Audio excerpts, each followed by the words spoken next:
Well आपका doubt का पहले वो मेरा तीसरा क्वेश्चन था ना, थर्ड 10th टेस्ट का, राइट। 10th टेस्ट का क्वेश्चन नंबर 5 क्या दिया है? कोई स्प्रिंग कांस्टेंट है, कितना है? 1 न्यूटन पर centimetre and A block of mass 25 kg is attached to that. 1 Newton पर सेंटीमीटर, जस्ट a minute, और मास of the block attached is 25 kg। पूछा है फाइंड, ये स्प्रिंग ब्लॉक सिस्टम ऑसिलेट कर रहा है, पूछा है find rate of change in instantaneous phase.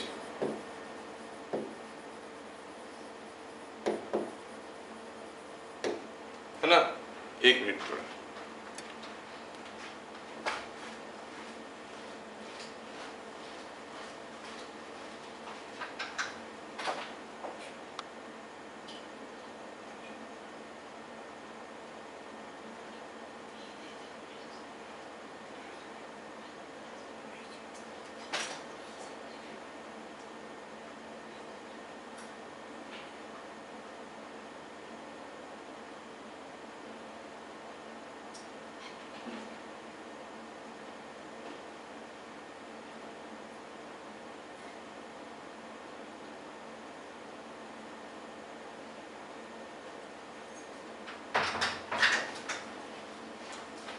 हाँ तो हो गया।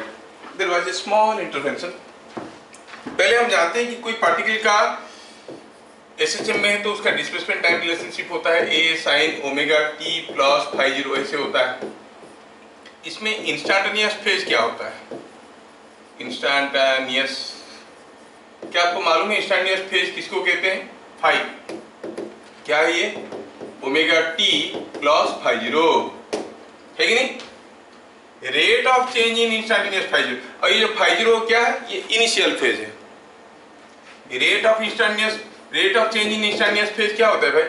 Omega t plus phi zero का derivative with respect to time will be omega, और ओमेगा क्या होता है? Root over of k by M.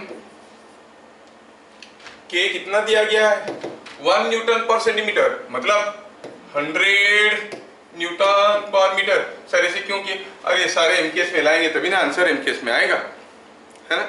So now it is root over of 100, mass दिया है 25, हो गया 2 रेडियन पर सेकेंड। मैं रेडियन पर सेकेंड इसलिए नहीं लिखा आंसर में क्योंकि आपको याद आ जाएगा फिर ये ओमेगा पूछ रहा है बोल के।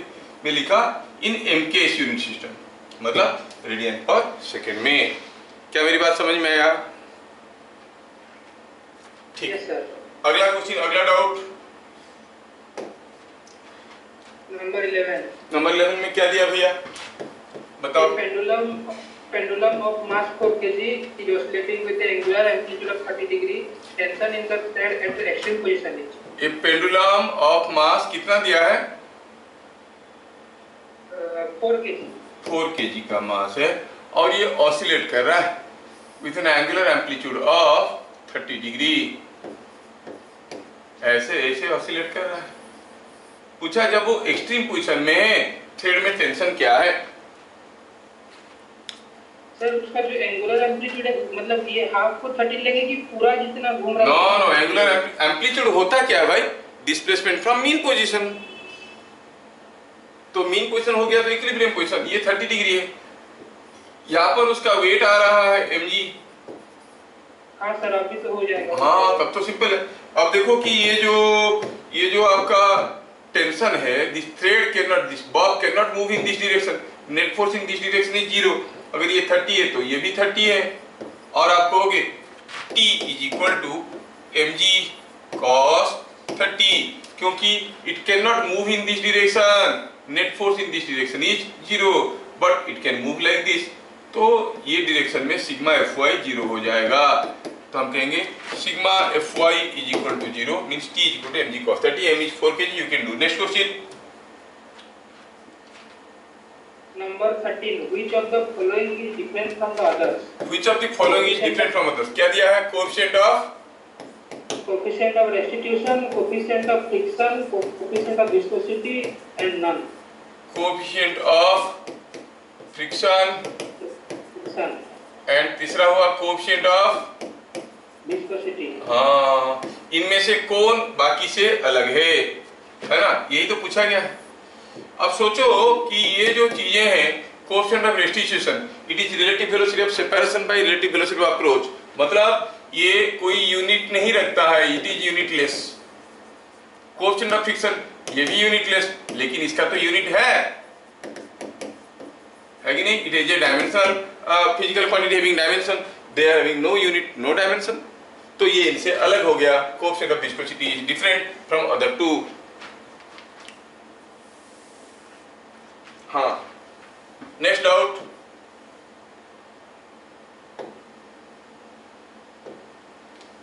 क्या ये समझ? हाँ, जोर से बोलो। हाँ सर, समझ। क्वेश्चन नंबर बोलो।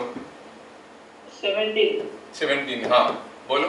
In a double slit experiment, the intensity of rays are I1 and I2. Which of the following ratio of I1 and I2 is best preferable? In a double slit experiment, जो दो intensities आ रहे हैं raise का, उसका ratio है I1 by I2।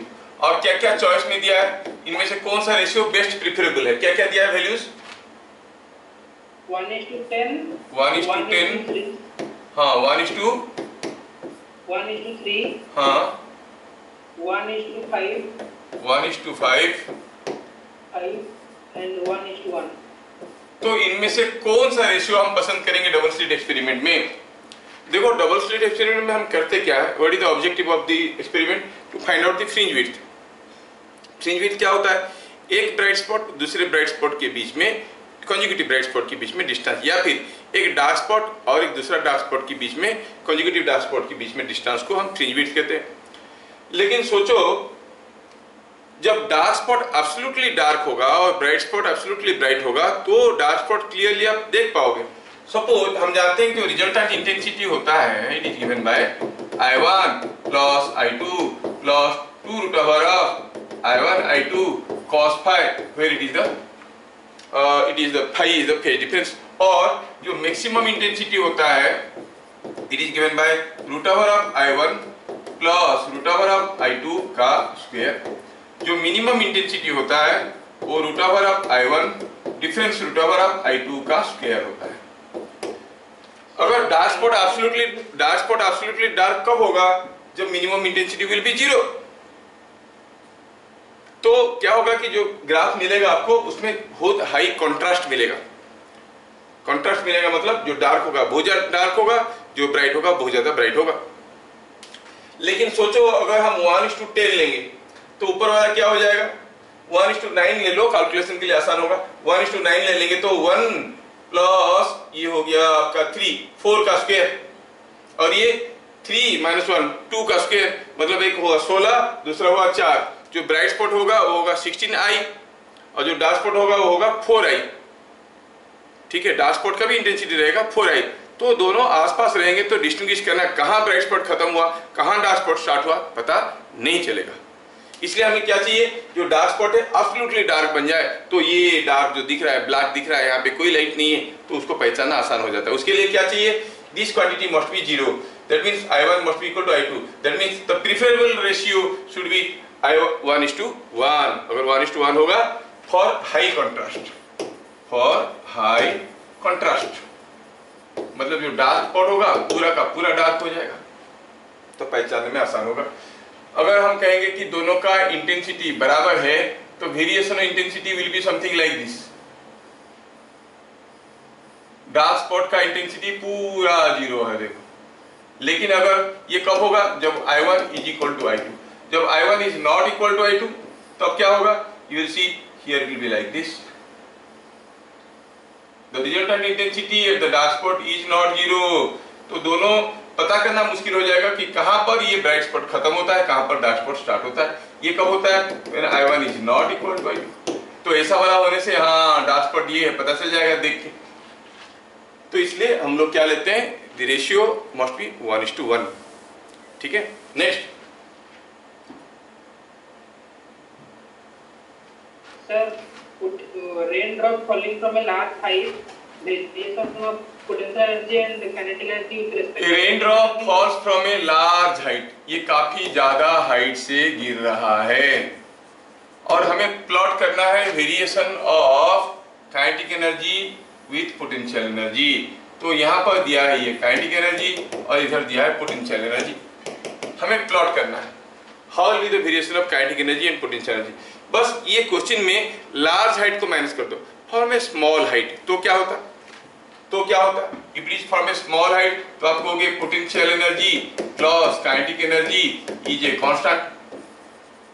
If it is a small height और इसको y axis में लिए तो y plus x is a constant और y is equal to minus x plus c. Diagram कुछ ऐसा हो जाता। स्ट्रेट लाइन का इक्वेशन है विथ नेगेटिव स्लोप, है कि नहीं? और एंगल कितना होता, क्योंकि स्लोप है -1 मतलब ये एंगल होता 45 डिग्री। अगर ये स्मॉल हाइट होता, लेकिन दिया क्या है, ये लार्ज हाइट है, ध्यान रखना गड़बड़ हो गया उसी पे, तुम लोग लार्ज हाइट को ध्यान नहीं दिए। अगर स्मॉल हाइट होता तो this would have been the answer. अभी दिया है ये लार्ज हाइट है, तो चलो सोचते हैं when it is falling from a large height, you know it will undergo the dragging force of or the dragging tendency of the viscous force। तो क्या होगा, the ball will attain a terminal velocity, the drop will attain a terminal velocity। तो कुछ दूर गिरने के बाद उसका velocity constant हो जाएगा, there will be no change in kinetic energy, potential energy will decrease but there will be no change in kinetic energy। समझ में आया क्या? तो इसमें क्या हो जाएगा, पोटेंशियल एनर्जी और काइनेटिक एनर्जी का वेरिएशन अगर देखेंगे तो ये डायग्राम पोटेंशियल एनर्जी घटा, काइनेटिक एनर्जी बढ़ा बढ़ा बढ़ा बढ़ा, उसके बाद पोटेंशियल एनर्जी घटेगा, काइनेटिक एनर्जी नहीं बढ़ेगा, it will remain constant because it is falling with A terminal velocity और कांस्टेंट वेलोसिटी। क्या बात समझ में आया? Yes sir. यस, कितना अच्छा अच्छा क्वेश्चन तो बनाया था। चलो ठीक है, नेक्स्ट। ये कितना नंबर था भाई क्वेश्चन नंबर? ये 14 था। क्वेश्चन नंबर 14 था, हाँ। फिर next question, next doubt.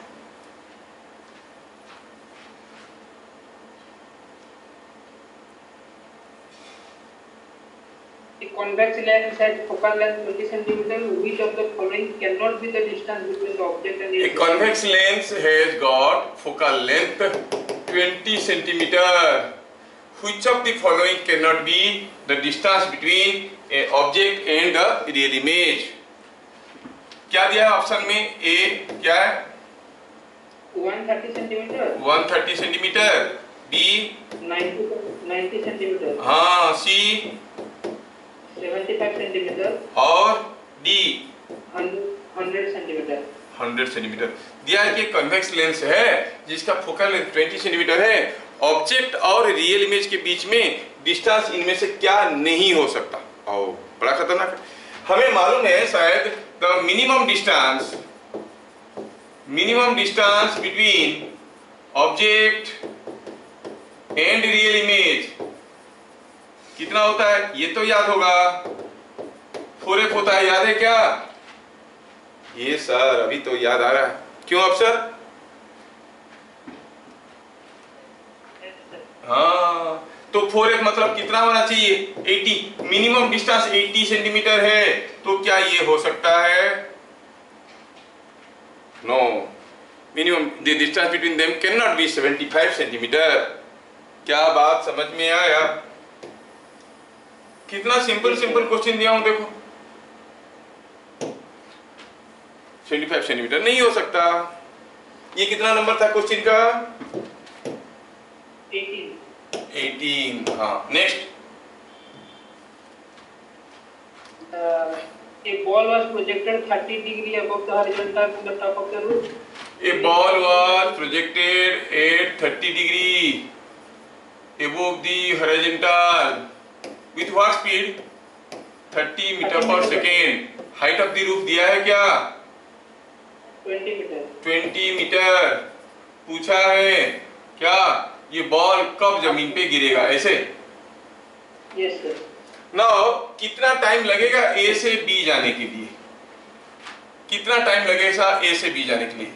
Time of flight. ये कितना नंबर क्वेश्चन है? 21. हाँ, टाइम ऑफ फ्लाइट डिपेंड्स और कौन सा मोशन पैरामीटर के ऊपर नीचे कौन मोशन पैरामीटर करवाता है?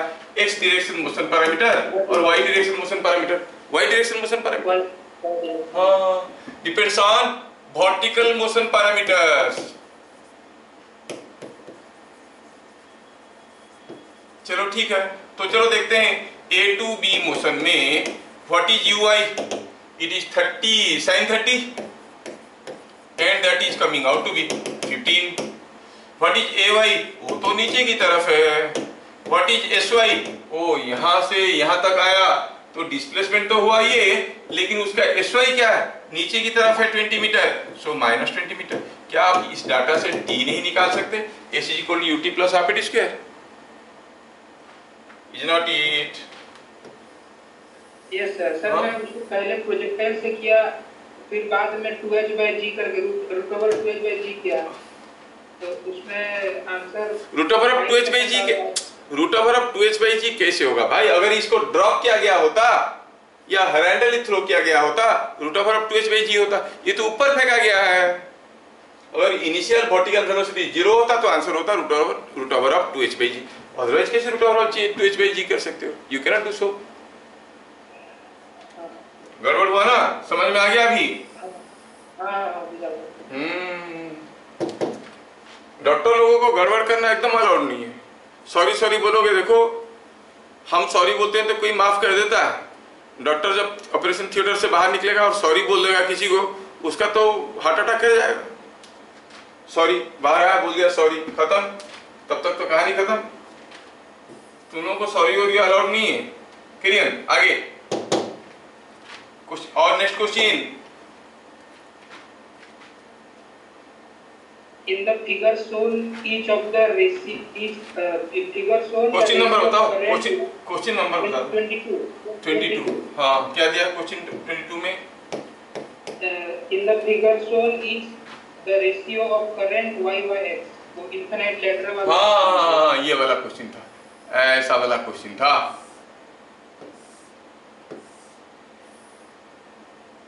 ऐसा एक क्वेश्चन था, ये था 1 ओम, ये 2 ओम, ये 1 ओम, ये 2 ओम, ये 1 ओम, ये 2 ओम, और ऐसे करके गया है इंफिनिटी तक। और यहाँ पर जो करंट है इसको कोई बैटरी कनेक्ट कर दिया गया है ऐसे। यहाँ पर जो करंट है x है, यहाँ पर जो करंट है y है। पूछा है x बाई y कि y बाई x? क्या पूछा है? y by x. y by x।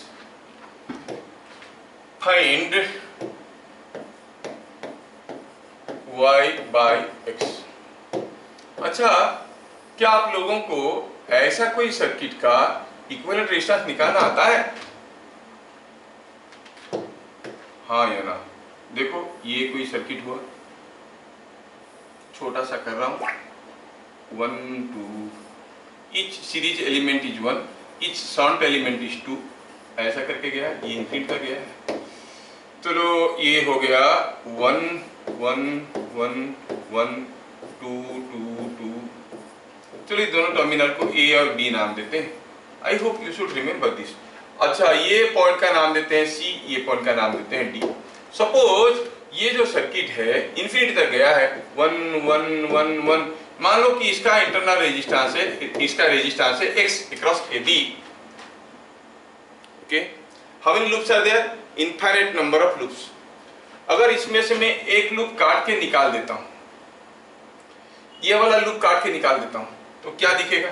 Same चीज दिखेगा, सेम चीज दिखेगा। यहाँ पे थोड़ा सा इसको बना, सेम चीज दिखेगा, लेकिन the terminals will no more be a b. Terminals अब क्या हो जाएंगे? एक टर्मिनल काट के निकाल दिया मैं, अब क्या होगा? ये वाला हिस्सा काट के निकाल दिया, ये वाला हिस्सा, एक हिस्सा निकाल दिया। Now the terminals are CD. How many loops are there? अरे earlier there were infinite number of loops, तो एक निकालने के बाद अब भी इंफिनिटी है। मतलब अगर इसका रेजिस्टेंस x था तो इसका भी तो रेजिस्टेंस x ही होगा, है कि नहीं? अगर ये बात है तो ये पूरा जो सर्किट था इसको हम कुछ ऐसे लिख सकते हैं, CD में रेजिस्टेंस x है तो ये बन गया 1 2x और बस बन गया। ये 2 है, ये 1 है, ये AB है। CD में जो रेजिस्टेंस है वो x है। Now I have to find out the value of x। ठीक है, I have to find out the value of x। ठीक है, x का वैल्यू निकालो। ये जो रेजिस्टेंस है वो x है और ये सर्किट में जो है इसका इक्विवेलेंट रेजिस्टेंस x है। तो 2 is in parallel with x, 2x by 2 plus x, that is in series with 1 plus 1, the whole thing is equal to x। निकालो, x का वैल्यू मिलेगा 2 ohms। ठीक है, इससे क्वाड्रेटिक इक्वेशन सिंपलीफाई करो, x का वैल्यू आएगा 2। ये स्टैंडर्ड क्वेश्चन है तो इसका आंसर को आपको याद रखना चाहिए था। सिंपलीफाई करो, it will B 2x by 2 plus x plus 1 whole is equal to x। तो यहां से x का वैल्यू निकालोगे, x का वैल्यू मिलेगा 2। x का वैल्यू अगर 2 मिल गया तो सोचो कि ये सारा जो रेजिस्टेंस है इधर, ये क्या है, 2 ओम है, ये भी 2 ओम है, और ये जो पूरा चीज हुआ ये भी तो 2 ओम है ना। तो ये 2 है, ये 2 है, x आया तो आधा इधर जाएगा, आधा इधर जाएगा। इसका मतलब पता चला कि y इज x by 2, क्योंकि ये 2 है, बाकी सब भी 2 है, सब मिलके 2 है, ये सब मिलके 2 है, ये अकेला 2 है। हो गया ना। Now this circuit is 1 in series with parallel combination of 2 and 2। ये पूरा चीज का वैल्यू हो गया 2, क्योंकि पूरा चीज का रेजिस्टेंस था x। क्या मैं समझा पा रहा हूं? Am I able to explain? Sir video थोड़ा बीच में लैग हो गया सर। अभी समझ में आ रहा है क्या? सर वहाँ पे अटक गया था, ये लास्ट में जो बोले। फिर से बोलता हूं, देखो मान लो कि ये पूरा सर्किट का रेजिस्टेंस x है। ठीक है, तो अगर इसका एक लूप काट के निकाल देंगे, इंफिनिटी माइनस 1 लूप रहेगा, that is same as infinity, तो वो भी होगा x। तो अगर AB में रेजिस्टेंस x है तो इसको काट के निकालने के बाद CD में, CD ये है, ये पॉइंट C है, ये पॉइंट D है, CD में भी तो रेजिस्टेंस x ही होगा। तो इसका मतलब CD में जो रेजिस्टेंस है वो पूरा x है। तो CD वाले रेजिस्टेंस को निकाल के मैंने क्या किया, यहाँ किया x बना दिया, और ये AB में रेजिस्टेंस तो x है ही, हम लोग एज्यूम किए हैं। तो 1 in series with parallel combination of 2 and x, the whole thing is equal to x। 2 और x पैरेलल होने से इक्विवेलेंट रेजिस्टेंस होता है 2x by 2 plus x, that is in series with 1, so plus 1 is equal to x। Simplify करिए, आपको x का value मिलेगा, कितना मिलेगा x का वैल्यू, 2 ohms। की करके दिखाऊं? कर लोगे आप, सिंपल है, क्वाड्रेटिक इक्वेशन है, सब सिंपल करोगे तो ये बन जाएगा 2 ohm। x 2 ohm है। अब सोचो ये जो CD है यहाँ पे, यहाँ पे जो CD है, CD में रेजिस्टेंस कितना है, x, तो ये पूरा चीज का रेजिस्टेंस हो गया 2। पूरा चीज का रेजिस्टेंस अगर 2 हो गया तो ये बन गया, कैसे सर्किट बन गया बताओ, 1 2 इन पैरेलल विथ अनदर 2। अगर x करंट जाएगा, दोनों 2 2 होने के कारण आधा करंट इसमें जाएगा, बाकी आधा उसमें जाएगा। इसका मतलब y कितना होगा, it will be equal to x by 2। क्या मैं समझा पाया? Yes sir. हाँ, तो y इज x by 2, ये समझ में आना जरूरी है। तो आप कहोगे सर 1 मिनट में कैसे सर ये करेंगे वो करेंगे सब करेंगे, तो पहले से हम 2-4 साल पहले से डॉक्टर नहीं हो जाते? नहीं, बात ये है कि आप लोग इतना प्रैक्टिस करोगे कि ये क्वेश्चन सबका आंसर आपको याद रहेगा कि ये 2 होता है, तब भी जाके, ठीक है, क्योंकि स्टैंडर्ड क्वेश्चन है। नेक्स्ट, हाँ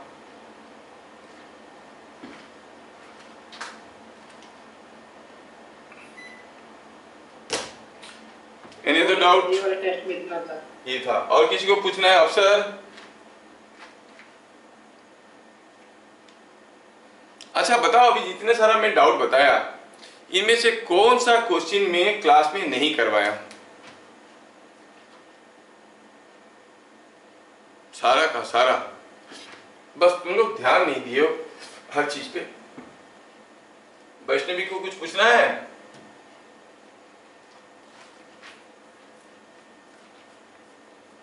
वैष्णवी इज आउटस्टैंडिंग।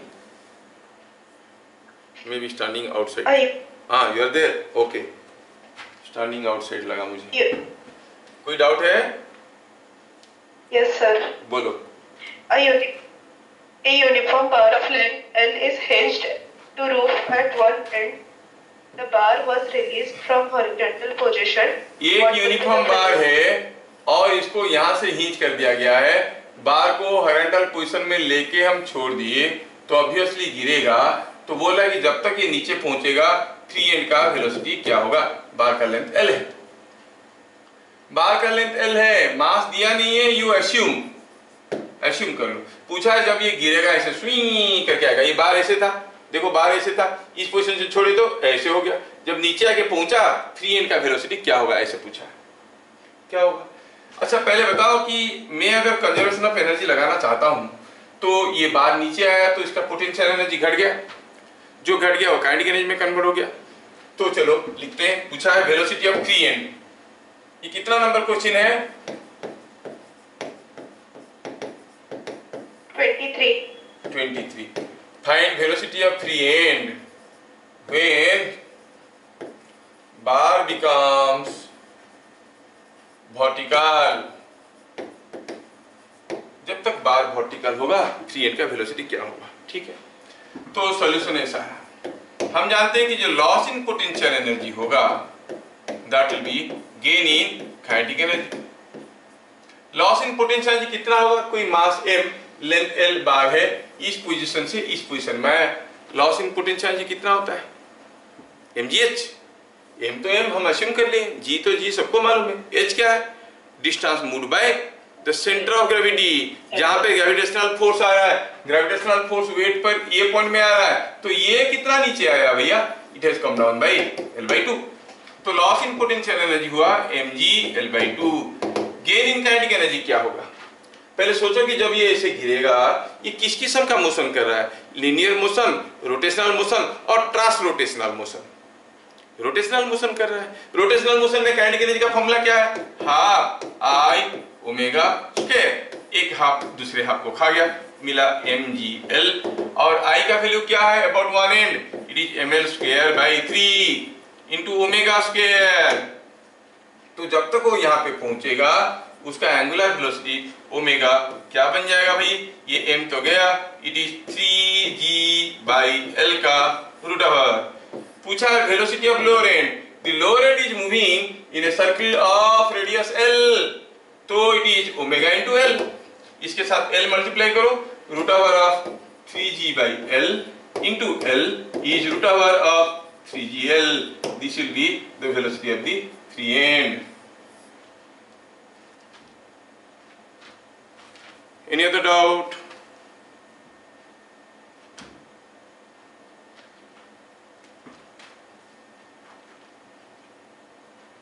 मोहित का 90 आया है ना?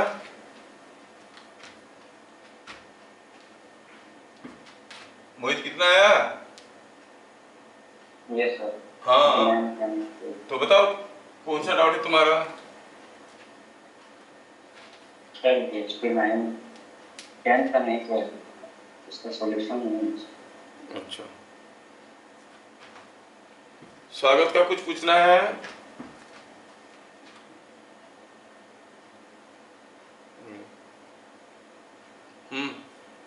अफसर सर वो स्क्वायर वाले कौन सा वाला? 24 का 24 वाला। 24 वाला तो किया ना मैं। 24 वाला क्या था? एन इमेजिनरी स्क्वायर और साइड लेंथ L। अच्छा वो वाला, अच्छा दिया है कि an imaginary square of side length L is parallel to कौन सा plane? YZ plane. Electric field दिया हुआ है A I cap, B J cap, C K cap. पूछा है फाइंड फ्लक्स थ्रू प्लेन और स्क्वायर, ऐसे करके दिया है फ्लक्स थ्रू स्क्वायर। अच्छा क्या आपको मालूम है कि जो flux passing through a area is given by E dot ds? क्या आपको यह भी मालूम है it is E into normal area, और it is normal E into area? For example suppose ये जो बोर्ड है, ये बोर्ड का एरिया ए दिया गया है, मैं एक इलेक्ट्रिक फील्ड अप्लाई करता हूं, ऐसा वाला इलेक्ट्रिक फील्ड अप्लाई करता हूं, और ये इलेक्ट्रिक फील्ड का एक मान लो कि ये वर्टिकल नॉर्मल के साथ परपेंडिकुलर टू दी बोर्ड उसके साथ थीटा एंगल कर रहा है, the incident angle is theta. तो ई का दो कंपोनेंट होगा, एक होगा ई साइन थीटा, दूसरा होगा ई कॉस थीटा, है कि नहीं? ई साइन थीटा के चलते जो फ्लक्स जा रहे हैं they will be going parallel to this plate, so no flux that जो इलेक्ट्रिक फील्ड जो है that is parallel to this, तो फ्लक्स इसके अंदर से नहीं जाएगा, लेकिन ई कॉस थीटा वाला जो कंपोनेंट है उसके चलते फ्लक्स अंदर जाएगा। तो हमें देखना है कि इस स्क्वायर प्लेट जो कि वाईजेड प्लेन को पैरेलल है उसको परपेंडिकुलर होके क्या इलेक्ट्रिक फील्ड है, यह है कि वाईजेड प्लेन को पैरेलल है, if it is parallel to YZ plane which axis is perpendicular to the square plate? Obviously x axis, x axis is perpendicular to YZ plane, मतलब E का जो x component है that is the component perpendicular to the square और plane of the square. तो कितना flux जाएगा? You say the flux passing is perpendicular component of E, कितना दिया है? ए आई कैप, मतलब ए है, और एरिया कितना है? L square, so the flux passing is A L square. क्या मेरी बात समझ में आया? तो बताओ अगर ये जो प्लेट है वो पैरेलल टू एक्सवाई प्लेन होता, पैरेलल टू एक्सवाई प्लेन होता तो उसके अंदर से कितना फ्लक्स जाता भाई? CL square. एक्सवाई प्लेन को पैरेलल क्या है? जेड एक्सिस, जेड एक्सिस वाला कंपोनेंट है सी, तो CL स्क्वायर होता है ना? Very good, very good. आगे और कोई डाउट किरण में? तो उसकी प्रीवियस वाले टेस्ट में एक है। आई डोंट माइंड, पूछो।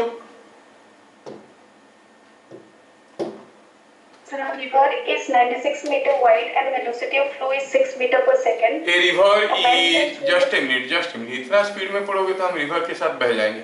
A river is 96 metre wide, हाँ। वेलोसिटी ऑफ फ्लो कितना दिया है भैया? Flow is 6 meter per second. 6 metre per second. A man can swim with a speed 8 meter per second with respect to water. Velocity of swim is 8 meter per second with respect to water. हाँ, फिर क्या पूछा है निकालना? He swims and crosses the river in minimum possible time. How far he has to move? Distance moved by हाँ, is appeared as if a car moving he towards crosses the river in minimum time, find distance moved by him is appears as if car moving towards. तो car word कहां से आ गया? पता नहीं sir, question में है। ऐसा लिखा है क्या? Let me check. Find the distance moved by the man. वो कार वार बीच कहां से आ गया? नदी में कार चल रहा है यार। देखो तो मैं थोड़ा क्वेश्चन क्या दिया है। टेस्ट 9 का है। हाँ देख रहा हूँ।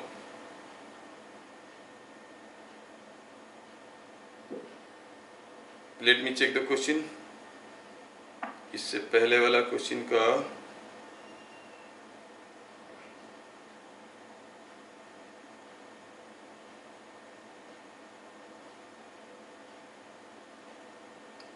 टू का ना, टेस्ट 2 का।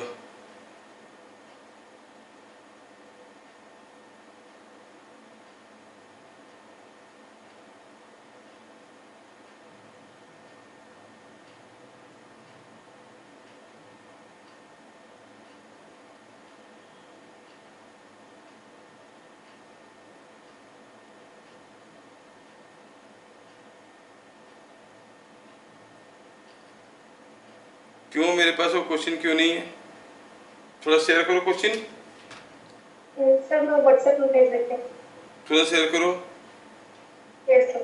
कर दिए?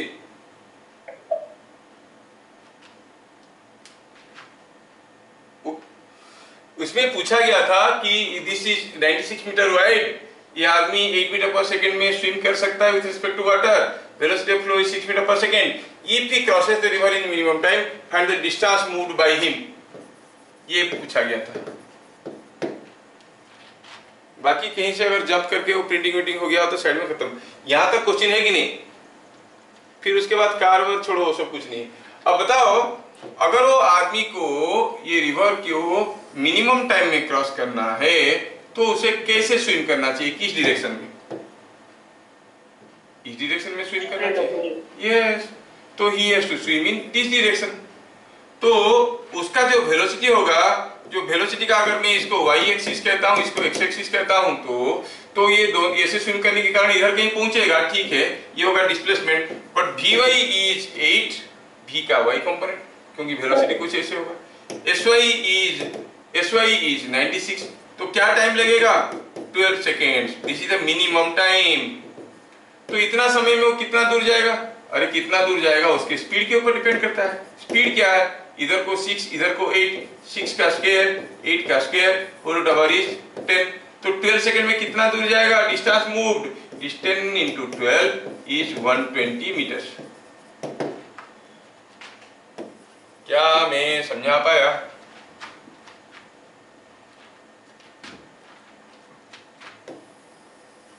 किरण माई समझ में आई? ग्रुप में भेज देंगे। हाँ ग्रुप में भेज दिया, ग्रुप में भेज दिया।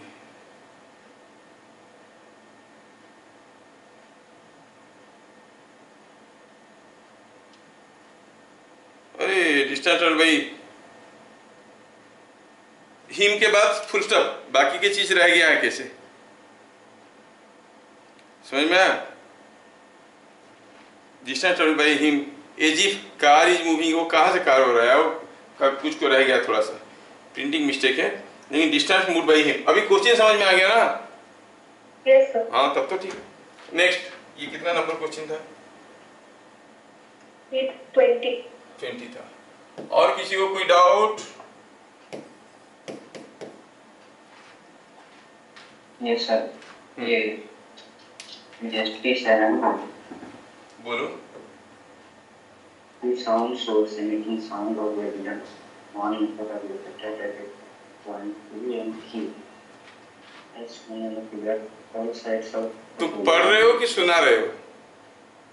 खुद के लिए पढ़ रहे हो कि मेरे को सुना रहे हो? मेरे को सुना रहे हो तो क्वेश्चन भेजो या फिर जोर से बोलो। हाँ क्या है?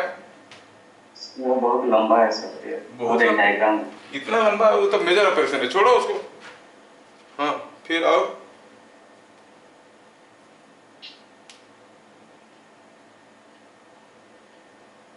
A point source of power 15 wattage placed at a certain point in the space. Amplitude of magnetic field at distance 2 meter of source is. Intensity 2 metre दूरी पे इंटेंसिटी क्या होगा?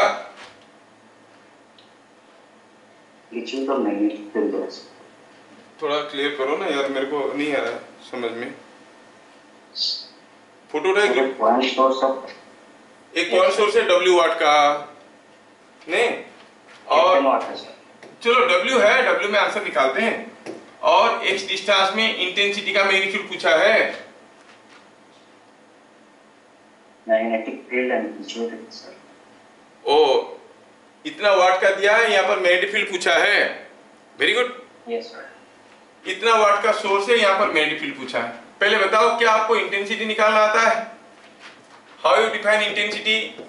Intensity of light, it is equal to the energy received per unit area per unit time. ये W अगर है wattage, W वाट का है, तो यहाँ से ये जो dN by ds dt में से ये dEn by dt क्या रिप्रेजेंट करता है? Watt, wattage receiving per unit area. अगर x डिस्टेंस में एक सर्किल बनाते हैं, स्फीयर बनाते हैं, तो उसका एरिया हो गया 4πx²। यहाँ से जितना एनर्जी हर सेकंड में निकलेगा उतना एनर्जी उसके पास पहुंचेगा हर सेकंड में। सो आप कहोगे intensity is W the wattage received over area 4πx²। ये हो गया इंटेंसिटी। लेकिन पूछा है मैग्नेटिक फील्ड, मैग्नेटिक फील्ड पूछा है। और आप जानते हो इंटेंसिटी का क्या फॉर्मूला है, intensity is B square half B square by mu into c, और there was another formula, it is half E square epsilon into c, है ना। हाँ, तो आपको ये जो आई मिल गया W/4πx², वहां से B निकालना है। yes, हाँ, नेक्स्ट। ये क्वेश्चन तो मैंने ही दिया था, किसी दूसरे का क्वेश्चन है। एनीवे, मैं भेजा हूँ एक क्वेश्चन। भेजा है क्वेश्चन, भेजा है। ये series RLC circuit containing 5 horse inductor. अच्छा, मैं एक दिया था सीरीज RLC वाला, उसको कितने लोग सही किए? Current in inductor RLC series में मैं क्वेश्चन दिया था अच्छा वाला, क्या मालूम तुम लोग सही किए कि नहीं। In series RLC circuit question कुछ ऐसे था, the current through resistor leads the current through inductor और lags leads the current through capacitor और lags the current through capacitor. क्या कहोगे?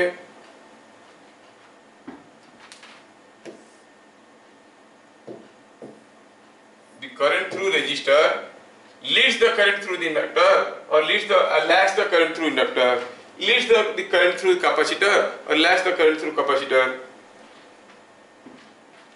दिया था ना क्वेश्चन, क्या था उसका आंसर? क्यों कोई अफसोस?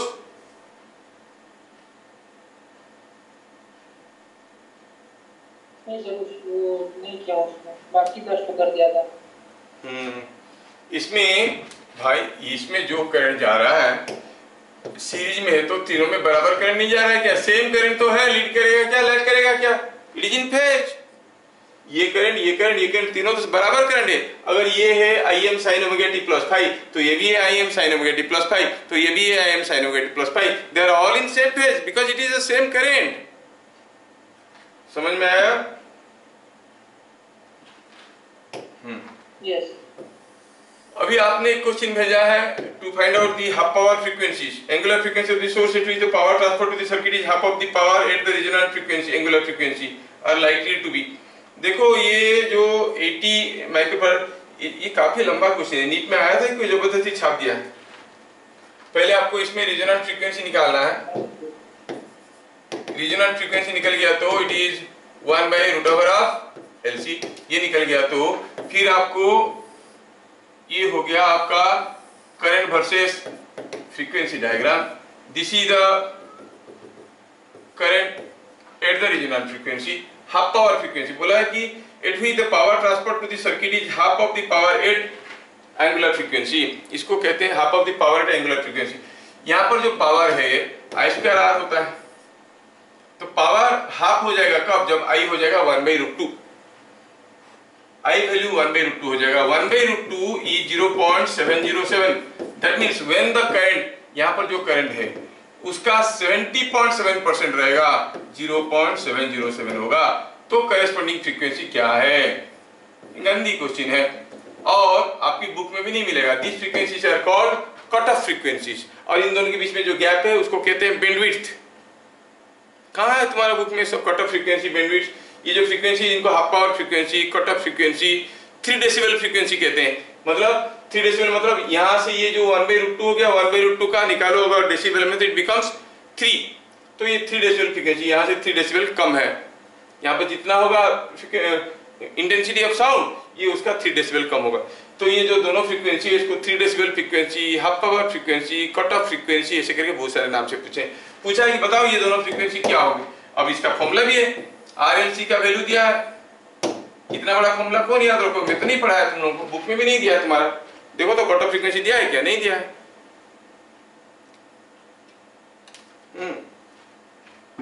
50 हर्ट्ज, 75 हर्ट्ज, 50। पहले आप इसमें एक काम करो, कट ऑफ ये आपका ω0 निकाल दो। ω0 कितना आ रहा है देखें, ये 5 है, ये 80 है।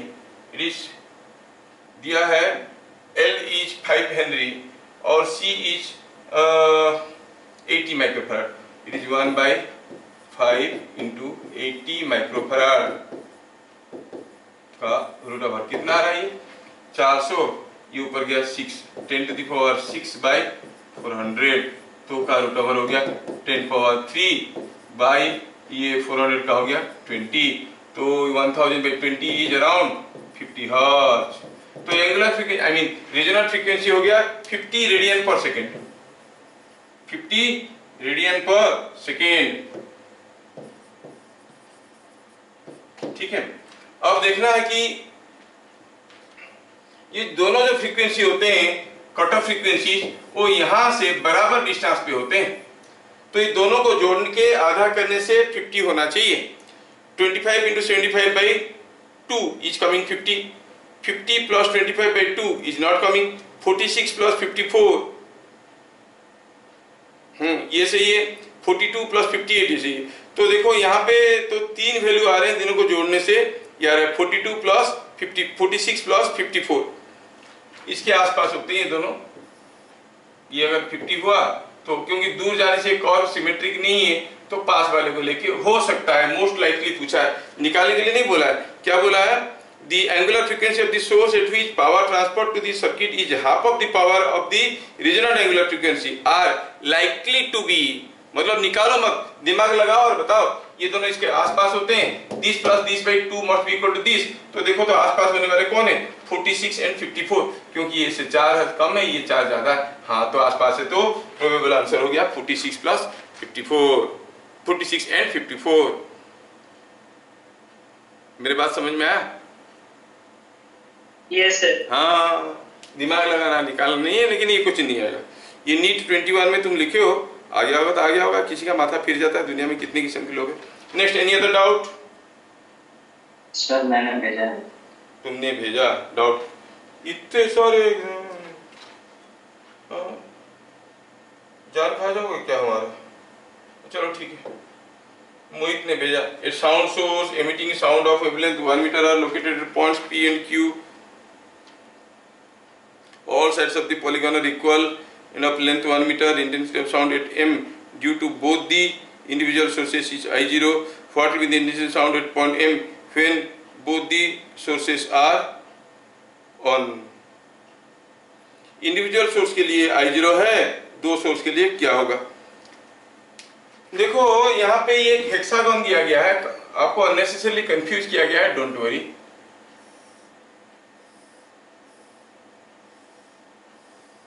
बोल रहा है कि P एक सोर्स है, ये है P ना, ये Q है, ये P है। बोल रहा है कि ये हेक्सागन है और ये हर एक साइड लेंथ 1 मीटर है, रेगुलर हेक्सागन है, तो ऑब्वियसली ये लेंथ भी 1 मीटर होता है। ठीक है, ये सब 1 मीटर होता है। बोला कि हर एक सोर्स का इंटेंसिटी यहाँ पर I0 है। क्वेश्चन बनाने वाले अपने आप को बड़ा चालाक समझ रहा है, लेकिन वो उतना चालाक है नहीं, क्योंकि वो एडिक्वेट डाटा नहीं दिया है। वो क्या गलत सोचा है मैं पहले बता देता हूँ। दिया कि यहाँ पर इसके लिए इंटेंसिटी I0 है, इसके लिए इंटेंसिटी I0 है, तो दोनों चलेंगे तो यहाँ पर इंटेंसिटी क्या होगा? क्या दिमाग लगाया? ये जितना दूर पे है ये उतने ही दूर पे है, दोनों में कोई पाथ डिफरेंस नहीं है, तो कोई फेज डिफरेंस नहीं होगा। फेज डिफरेंस नहीं है तो रिजल्टेंट इंटेंसिटी हो जाएगा I0 + I0 + 2I0 × I0 × cos 0, ये हो गया नेट इंटेंसिटी। ये कितना हो गया? It is coming 4I0। लेकिन आंसर गलत है, जबकि तुम्हारा ऑप्शन में आंसर अवेलेबल है, क्योंकि मेंशन नहीं किया है कि they are having 0 initial phase, they are coherent, ऐसे मेंशन नहीं किया है। How can you say? अगर शुरू में ही दोनों के बीच में कोई फेज डिफरेंस होगा तो? हर कोई क्वेश्चन बनाने वाले का क्वेश्चन को मत देखो, वो कुछ भी बना देते हैं, वो कुछ भी बना देंगे। उनको लिखना चाहिए यहाँ पर कि दोनों इनिशियली सेम फेज में है, तो फिर ये इतना दूर आएगा, ये इतना दूर आएगा, दोनों में कोई फेज डिफरेंस नहीं होगा, लेकिन वो तो मेंशन नहीं किया है ना। इसीलिए आंसर निकल गया और वो खुश हो जाएगा 4I0 देख के, लड़का इंटेलिजेंट समझेगा, टीचर भी खुश, बच्चे भी खुश, जबकि क्वेश्चन गलत है। ठीक है, ये कुछ लोग क्वेश्चन बनाने वाले इधर उधर से काट पीट के दे देते हैं। क्या ये फिजिक्स वाला का क्वेश्चन है? क्योंकि वही लोग ऐसे करते हैं, Yes, sir. हाँ, अरे यार कोरोना के टाइम पे फिजिक्स वाला वाज ए बिग ब्लेसिंग। कितने सस्ते में थ्रू इंटरनेट कितनी सारा चीजें बच्चों को पहुंचा दिया, कितना नाम हो गया उसका। अब कोरोना खत्म हो गया भाई, तुम तो चुप बैठो, अभी हर एक माल 3000 4000 में छोड़ रहा है। हाँ, अब नाउ द फिजिक्स वाला has become even dangerous virus then the corona virus. बच्चों को बर्बाद करके रख रहा है। जब बच्चे पढ़ सकते हैं उनको पढ़ने का मौका ही नहीं दे रहा है। 3000 2000 2500 हर एक माल 3000। और क्या करते हैं वो लोग, जस्ट कॉपी पेस्ट करके क्वेश्चन बनाते हैं। चलो यार ठीक है, ऑनलाइन नहीं बोलना चाहिए। हाँ, अगला कौन, next question. 2 volts battery forward biased a diode, however there is a drop of 0.5 volt across the diode which is independent of current. Also a current greater than 10 milliampere produce a large joule loss and damages diode. If the diode is to be rated as 5 milliampere, this series resistance to be put कितना होगा? देखो, हाँ जबरदस्ती तुम लोग medical entrance देते JEE advance की तरफ जा रहे हो। अब सरप्राइज मत हो जाना अगर बाई चांस IIT जेई मिल गया तो।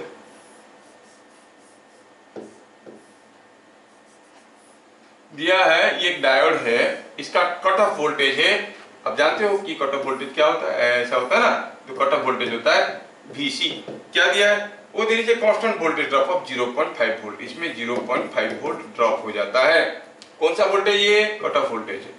और पूछा यहाँ पर एक रेजिस्टेंस लगाएंगे, अगर यहाँ पर करंट 10 मिली एम्पियर से ज्यादा होगा ये उड़ जाएगा। जबकि हमने यहाँ पर बैटरी रखा है 2 वोल्ट का, 2 वोल्ट का निकालेंगे तो इसमें 0.5 वोल्ट ड्रॉप हो जाएगा। 0.5 वोल्ट ड्रॉप होगा तो बाकी इसमें कितना वोल्टेज हो जाएगा, R into 10 milliampere. So R into 10 milliampere, 10 to the power 10 milliampere, 10 into 10 power -3 must be equal to 2 minus 0.5। क्या मैं समझा पा रहा हूं? हमें ध्यान रखना है कि ये सर्किट में करंट 10 मिली एम्पियर से ज्यादा ना हो जाए। 10 मिली एम्पियर से ज्यादा होने से उड़ जाता है। पूछा है क्या रेजिस्टेंस होना चाहिए सीरीज में ताकि ये 10 मिली एम्पियर रेटिंग में चलेगा। अगर 10 मिली एम्पियर देंगे इसमें तो ड्रॉप हो जाएगा 0.5 volt, then it will behave as a conductor because it is under forward biasing mode. तो बाकी के वोल्टेज यहाँ पर ड्रॉप होना चाहिए। 0.5 इधर ड्रॉप हो गया तो इधर ड्रॉप होना चाहिए 1.5। सर कहां से मिला 1.5? क्योंकि यहाँ पर 2 वोल्ट दिया है, इधर 0.5 ड्रॉप हुआ तो इधर होना चाहिए 1.5 वोल्ट। यहाँ पर अगर 1.5 वोल्ट हो गया तो आप कहोगे कि R into 10 milliampere is equal to 1.5। तो R का वैल्यू क्या हो गया, R इज 1.5 बाय ये 10 पावर -3 था ना, it is 10 power -2, 10 power -2, it is coming out to be 1.5 into 10 power 2 is nothing but कितना हो गया 150 ओम्स। 150 ओम्स का रेजिस्टेंस हमें लगाना चाहिए। आया समझ में?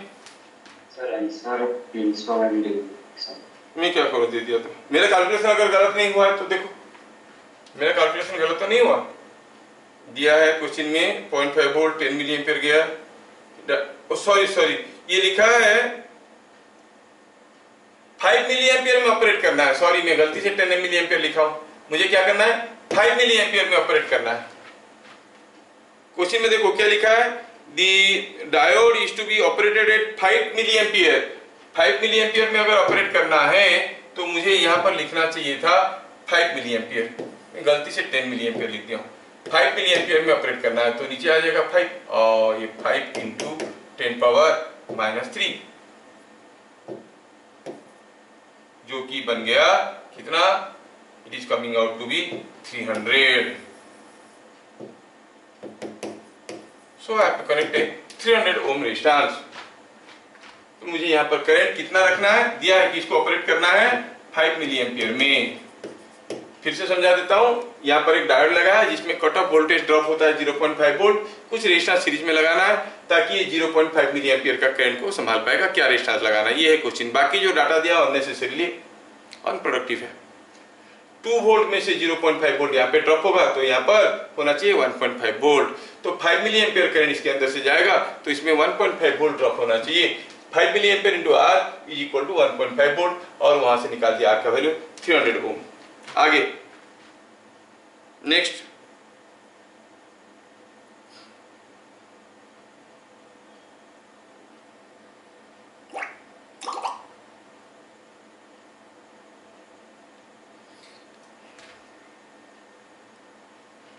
रीडिंग इन द एमीटर पूछा है, दिया है कि यहाँ पर ढेर सारे रेजिस्टेंसेस लगे हैं, ये एक 9 वोल्ट का है और यहाँ पर ढेर सारे रेजिस्टेंस लगे हैं ऐसे ऐसे 1 2 3 4 1 2 3 4 5 1 2 3 4 5 रेजिस्टेंस ऐसे लगे हैं और यहाँ पर 1 2 3 4 रेजिस्टेंस लगे हैं। दिया है कि हर एक रेजिस्टेंस 9 ओम का है, ये हर एक रेजिस्टेंस 9 ओम का है और दिया है कि यहाँ पर लगा है एमीटर और एमीटर यहाँ पर लगा है। What will be the reading the ammeter, ammeter में क्या रीडिंग होगा, 9 वोल्ट दिए तो ये हर एक के क्रॉस में पोटेंशियल डिफरेंस 9 वोल्ट होने के कारण पोटेंशियल डिफरेंस 9 वोल्ट है, इसमें भी तो इसमें जाएगा 1 एम्पियर, इसमें 1 एम्पियर 1 1 1 पूरा सारा का सारा करंट इधर से होते हुए वापस आएगा, कितना आएगा 1 + 1 + 1 + 1 is 5 ampere. The ammeter will read 5 ampere.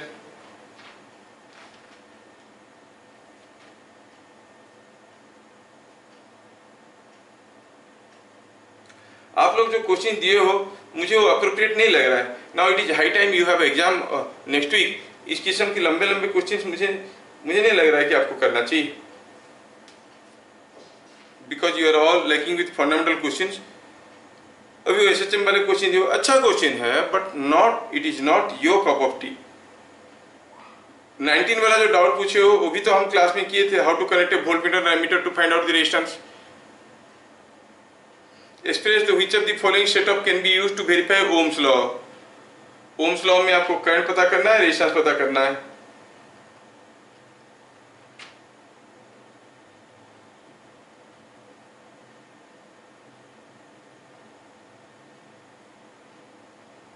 An engine pumps water through a hose. Water leaves the hose with a velocity v and mass m is the mass per unit length of water jet। What is the rate at which kinetic energy is imparted to water? किस rate में kinetic energy impart किया जा रहा है? Rate of imparting kinetic energy मतलब rate of change in kinetic energy पूछा है। देखो वाटर कंटिन्यूअसली थ्रू ए होस, कोई एक पाइप है, ये पाइप से पानी बाहर निकल रहा है, कितना वेलोसिटी में, v वेलोसिटी में निकल रहा है।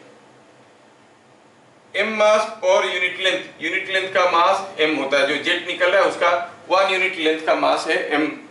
तो ठीक है, t सेकंड में ये पानी कितना दूर जाएगा, vt। कितना मास का पानी निकल आएगा, m kg होता है पर यूनिट लेंथ का, vt लेंथ का मास हो जाएगा mvt। This is the mass of water coming out in t seconds। This mass of water is moving with velocity v, so the kinetic energy is half mv square। This is the kinetic energy of imparted to water after t seconds। पूछा है rate of change in kinetic energy मतलब DK ई bye dt। गंदा question. TT को खा गया, it is half mvq। Sir video नहीं चल रहा। वीडियो नहीं चल रहा क्यों भाई, देखते हैं। मैं कहा गया, मेरा तो वीडियो आ रहा है सर। आया, हाँ कुछ हो गया। अब आ रहा है, इज इट अवेलेबल नाउ? हाँ अभी आ रहा है सर। शायद नेट में कुछ फ्लक्चुएशन। सर ये वाला और एक बार बता दीजिए। क्वेश्चन नंबर 2, ये वाला जो कर रहे थे, इसमें दिया है भैया कि यहाँ पर कोई एक पंप है, वो पंप ने क्या किया, पानी फेंक रहा है बाहर। जब वो पानी बाहर फेंक रहा है, ये पंप पानी बाहर फेंक रहा है, क्या स्पीड में, v स्पीड में फेंक रहा है, और जो पानी निकल रहा है यूनिट लेंथ का मास है m kg। Clear, m kg का यूनिट लेंथ का मास है m kg। ठीक है, तो पूछा है what is the rate of change in kinetic energy of the water. यहां से जो पानी बाहर निकल रहा है, ये जो पानी बाहर निकल रहा है, t सेकंड में कितना पानी निकल जाएगा, क्योंकि v स्पीड में निकल रहा था, vt लेंथ का निकल जाएगा। दिया है mass of water per unit length is m kg, तो इतना लेंथ का मास कितना हो जाएगा, m into vt। ये मास का पानी v स्पीड में निकलने लगा, तो तो क्या काइनेटिक एनर्जी हो गया इसका? इसका काइनेटिक एनर्जी बन गया half mv square. Rate of change in kinetic energy मतलब डीके बाई dt क्या हो गया? हाफ mv क्यूब, क्योंकि ये t तो 1 हो जाएगा, बाकी सब कांस्टेंट है। क्या मेरी बात समझ में आया?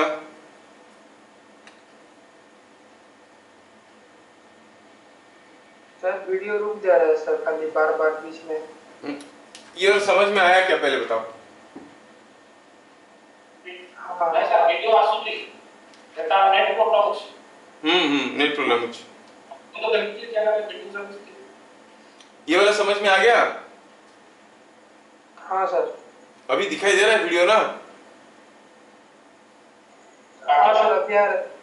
हाँ तो नेट बीच में का सर कुछ नेट का प्रॉब्लम होगा, वो हमारा घर का उधर वो दीवार वगैरह तोड़ रहे हैं, कुछ कर रहे होंगे उधर, मुझे जाके देखना पड़ेगा क्योंकि वो कुछ इंफ्रास्ट्रक्चरल प्रॉब्लम है वहाँ पर।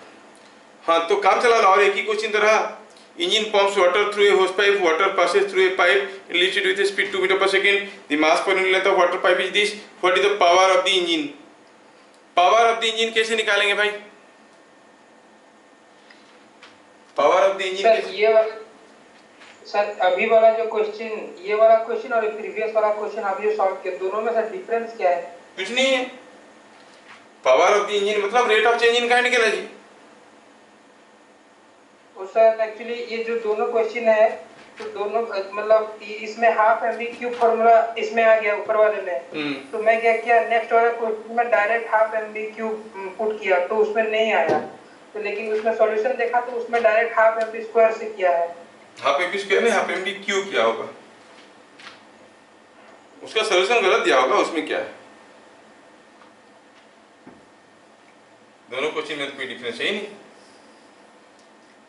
अब देखो दो चीज है, जब हमें पूछा जाए power, I understand your agony, when you are asked to find out power, power तो दो होता है, एक होता है इंस्टेंटेनियस पावर, एक होता है एवरेज पावर, है ना? एक इंस्टेंटेनियस पावर होता है, एक एवरेज पावर होता है। Average power is total work done by time, instantaneous power is force into velocity. So when you are asked to find out power, you must mean it is instantaneous power। इसका power कितना है, मतलब जब ये चल रहा है इसका पावर कितना है बता। एवरेज पावर नहीं, not over a long time, at a particular instant. तो इंस्टेंटेनियस पावर का क्या फॉर्मूला है? Force into velocity. ये हो गया इंस्टेंटेनियस पावर। अब हमें वेलोसिटी तो दिया गया है, फोर्स कैसे पता करेंगे? शायद आपको मालूम होगा कि यहाँ से जो लिक्विड निकल रहा है वो लिक्विड का अगर हम कहेंगे मास है 100 kg पर मीटर, देखो ये 100 kg पर मीटर है, मतलब ये अगर v स्पीड में निकल रहा है और ये 100 kg पर मीटर है तो t सेकंड में कितना लिक्विड निकल जाएगा?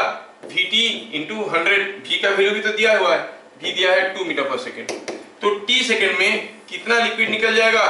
t सेकंड में निकल जाएगा v that is 2 into t, इतना लेंथ का liquid, that too at 100 kg पर मीटर। तो कितना हो गया? This is the mass of the liquid coming out in t seconds, है कि नहीं? और what is the momentum of the liquid coming out? Momentum of the liquid coming out is mass into velocity. Velocity दिया है 2, तो ये बन गया 4t इंटू 100, मतलब 400t।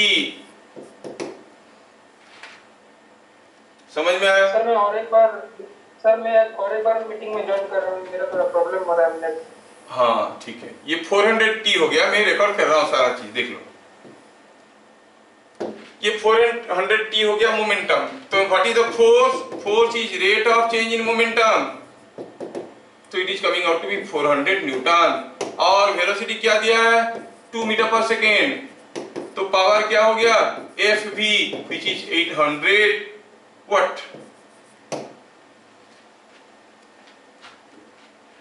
समझ में आ रहा है?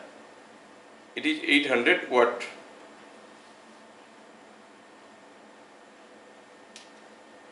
क्वेश्चन भेजा हूं सर, उसमें लेंस मेकर फार्मूला में ये समझ में आया? पहले बताओ, खत्म एक नहीं हुआ दूसरा, ये आया समझ में? हाँ सर आया। बोलो लेंस मेकर कहाँ दिया है? उसके 54 number. 2 identical thin plano convex glass lenses each having a radius of curvature 20 cm are placed with their contact convex surfaces in contact at the center. The intervening surface is filled with thin oil of focal length 1.7 focal length of the combination. क्यों नहीं कर पाए? Why you could not do? ये sir इसमें वो radius का value put कर देते हैं, गलत हो जाता है सर, ऐसा वाला क्वेश्चन। अरे रुक, गलत हो जाता है। ये हुआ दो प्लानो कन्वेक्स लेंस, ठीक है? क्या इंडिविजुअली उनका आप जानते हो क्या है focal length? You know how to calculate? आता ही नहीं आता है? यस सर, आता है। तो इन दोनों का फोकल लेंथ आपको मालूम है। अब इसमें क्या किया आपने? आपने इसमें भर दिया ऑयल, तो बीच में और एक कनकेव लेंस आ गया कि नहीं? By concave lens. तो इसका फोकल लेंथ आपको मालूम है f, मानो f1, इसका भी f1, इसका निकालो f2।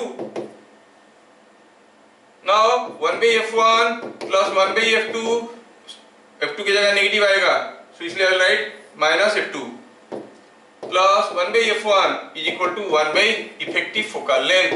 खत्म कहानी। गड़बड़ कहाँ हो जाता है? सर वो रेडियस का वैल्यू पुट करते टाइम गलत हो जाता है। कौन सा रेडियस कब लेना है वो समझ नहीं है। किसके लिए निकालना चाहते हो बताओ? प्लानो वाले के लिए कि बाई कॉन्केव के लिए? सर प्लानो वाले के लिए। अरे यार, पहले मुझे तुम जनरल फॉर्मूला बताओ। जनरल फॉर्मूला क्या है? फोकल लेंथ का 1/f is equal to 1 minus 1/μ whole into 1/r1 1/r1 minus 1/r2। खत्म। किसको भी r1 ले लो, किसको भी r2 ले लो। आप सोचो कि ये है प्लानो कन्वेक्स, इधर से लाइट आ रहा है तो ये हो गया r1 जो कि इनफाइनाइट है, और r2 हो गया नेगेटिव माइनस r2। समझ में आ रहा है? अगर ये r है, यस सर, हाँ, और अगर इधर से लाइट आ रहा है तो ये क्या हो गया? r हो गया पॉजिटिव, r1 हो गया पॉजिटिव और r2 हो गया इनफाइनाइट गया, तो दोनों बराबर हुआ कि नहीं हुआ? क्या फर्क पड़ता है किसको भी क्या ले लो? पहले आप इंसिडेंट लाइट का डायरेक्शन सेट करो, फिर तो हो गया काम। क्या मैं समझा पा रहा हूं? Yes sir. फिर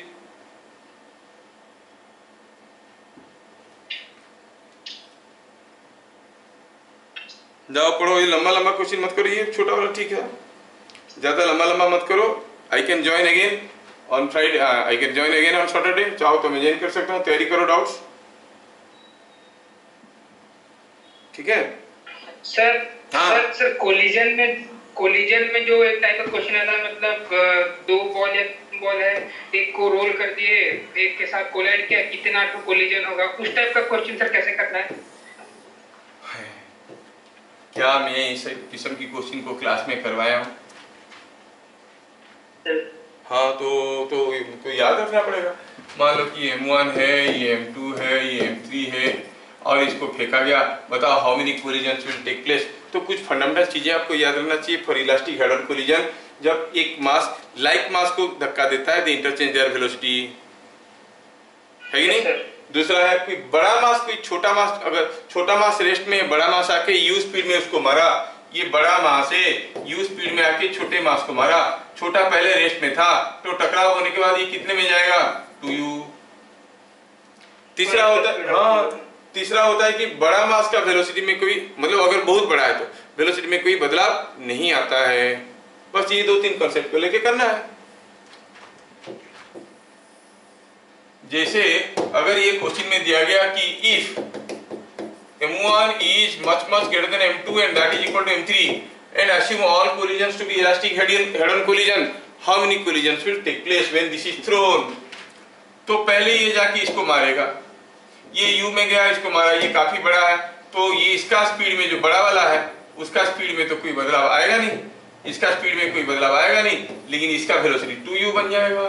और ये अब भी रेस्ट में, फिर ये इसको मारेगा, मारने के बाद क्योंकि दोनों लाइट मास है तो ये रुक जाएगा, ये भाग जाएगा, they will interchange there velocities. और ये पीछे से आ रहा था, दोबारा मारेगा, तो कितना कोलिजन हुआ? 3, like that. If you want I can share the videos of collision. चाहिए? Yes sir. और कुछ?